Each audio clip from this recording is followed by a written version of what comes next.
आज जो सऊदी अरब वगैरह जो मुसलमानों के सबसे बड़े हमदर्द हैं, पूरी दुनिया के अंदर से मुसलमान नहीं गैरों के भी हर जगह आप देखिए इंसानियत नवाजी में इनकी मिसाल नहीं मिलने वाली है।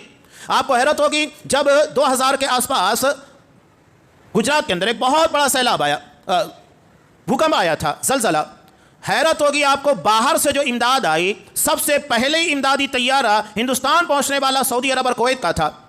ये इंसानियत नवाजी है, इसे लोगों के दरमियान वायरल नहीं किया जाएगा। अगर कुछ सच्ची झूठी खबरें आ जाती है, देखो अरे फला शेख कर रहे, फला शेख कर रहे, हर जुब्बा पहनने वाला सऊदी तो नहीं होता है। ऐसा थोड़ी है कि जो जुब्बा पहन लिया वो सऊदी बन गया है। आप देखिएगा मिस्र के अंदर रहने वाले बहुत सारे क्रिश्चियन लोग भी हैं और वो लोग भी जुब्बा इस्तेमाल करते हैं, मुसलमान नहीं है। तो क्या अगर उसकी खबर या उसकी वीडियो आपके सामने आती है तो आप सऊदी को बदनाम करेंगे? वही सब किया जाता है, खेल खेला जाता है और लोग लगे फेसबुक के पर, सोशल मीडिया पर इधर उधर वायरल करना शुरू कर देते। ये हो रहा है, देखो अरब क्या कर रहा है, सऊदी क्या कर रहा है। ये सब मामला है बड़ा ख़तरनाक तरीके से। सऊदी अरब को बदनाम करने के लिए 3000 वेबसाइट है, 3000, जहाँ झूठी खबरों से सऊदी अरब को बदनाम किया जाता है। लेकिन उसके बाद भी देखिए अल्लाह ने तौहीद की बुनियाद के पर उस ममलकत की हिफाजत कैसे की है। सारे दुश्मनों के नरगे में गिरा हुआ है लेकिन अल्लाह हिफाजत कर रहा है। ये सिर्फ लोगों को दिखाने की बातें हैं कि वो इससे डरता है, उससे डरता है, वो अल्लाह के अलावा किसी से नहीं डरता है।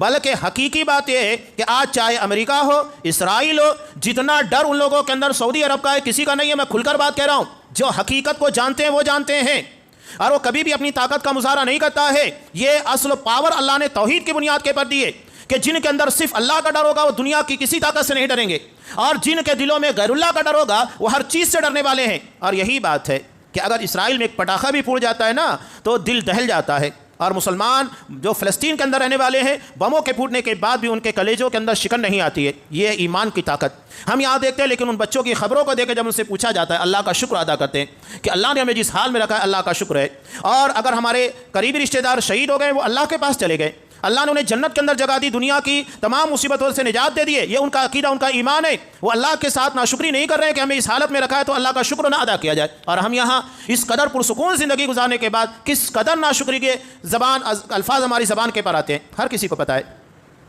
तो हालात का जायज़ा लीजिए। कुरान वही कह रहा है, तस्दीक तहकीक का मिजाज अपनाइए, वरना हमारे मामला तो आलमी सतह के मामला तो बहुत आसानी के साथ हम शिकार हो जाएंगे।